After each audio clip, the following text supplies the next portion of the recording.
Can a dark romance novel and a psychological thriller exist in one book? That's what we're going to talk about. I am Carmen Kane. I am an indie romance author, and I wrote this lovely thing. It came out a couple of months ago, and the best way that I can describe it is to say that it is a combination, a mashup, if you will, of a dark romance novel and a psychological thriller. Now, some people think that those things don't fit together. And their argument probably would be that, like, a psychological thriller's ending is not happy enough for it to be considered a romance novel. Now, I have a very wide definition of what a happily ever after means. And in this book, I would say that the ending is unconventional. I would say that it's going to make you think. I would say that it is up to you to decide whether this is happy or not. And I kind of put the power in the reader's hand, which is something that is very appealing to me. It won't be appealing to everyone, and that is completely fine. But I will say that I've given myself a bit of a marketing nightmare because it's difficult to find people who want things that are in between. These two characters, you can find them in my first book, Capturing King. They are villains. They are definitely the villains in that story. They do bad things. They make bad decisions. They put our FMC and our MMC in very perilous, difficult situations. They don't say the right things at the right times. They're very often mean and even in some instances violent, okay? Now, why would I make them the main characters in this book? Because I really think that everyone has a person. Everyone has their person. Everyone deserves love. And I also think that love is very healing. So I don't think that romance novels are only a place for perfect people to explore loving other perfect people. I would argue that the best love stories are the ones where imperfect people love imperfectly, because where else are you going to get the full range of what it means to sacrifice for someone else, what it means to put everything on the line for someone else, what it means to fully recognize and fully accept all versions of this other person that you are deciding to share your life with.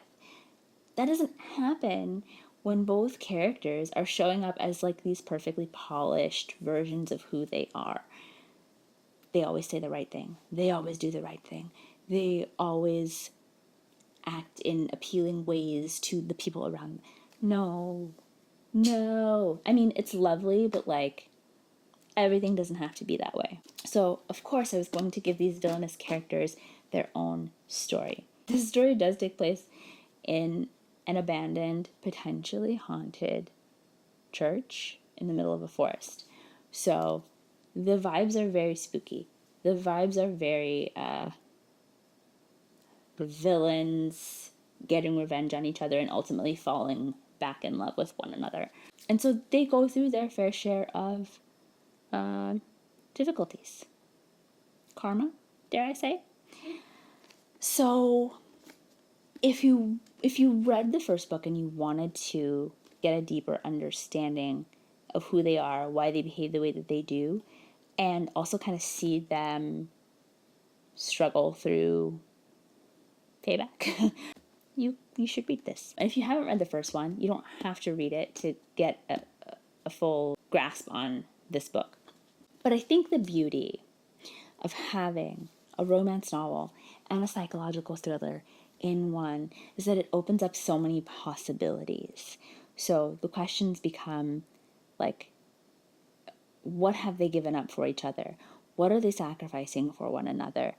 You know, is the situation something out of their control, or are they making these sacrifices for one another intentionally? And every time we start to investigate this on a new level, guess what happens? The meaning deepens. Your understanding of who they are deepens. And then if you want to take it a step further, you can, because your understanding of who you are also deepens, because you're the one putting these pieces together. And when you put the pieces together, you start to question why you think the way that you do. And that's really what I wanted to happen with this book. I wanted it to be deeper than just the plot and deeper than just the smut. But in order to get there, you have to be willing to ask yourself the questions. So I think that's the power of having romance and psychological thriller together in a story. You get the vibe, you get the feels, you get the smut, you get the love, you get the giggly moments and the flirting, and you also get like the unhinged, like will do anything for the other person, like no barriers, no limitations that happens in a dark romance. And then you get that other added element of like, am I reading this right? Is this really what happened? How many plot twists are there? And then by the time you get to the end, you can look at things from multiple angles and it changes your understanding of each chapter. And I think there's something powerful about having all of those elements in one book and not having to be like, okay, I'm going to read a romance for the love and then I'm going to go read a psychological thriller for the thrill and for like the mind games. Like I wanted it all to be in one. And so I made it and I love it. And I hope you love it too. So if you like creepy, if you like smutty, and if you want an ending that's going to make you question everything you thought you knew, I think you should read this. In the comments, tell me, what book have you read that feels very romance, very psychological thriller, and you loved it? Give me all the recs because I want to read them. And if you don't have any recs, just drop in the comments that you're going to go read this one. And let somebody else know. Do a buddy read. I don't know. Have some fun. Until the next video, I'm going to go write a new book. But if I have to create something, you also have to create something. Especially if you're not reading, you better be creating. So what are you going to create? Think about it, and then go do it. Make it messy.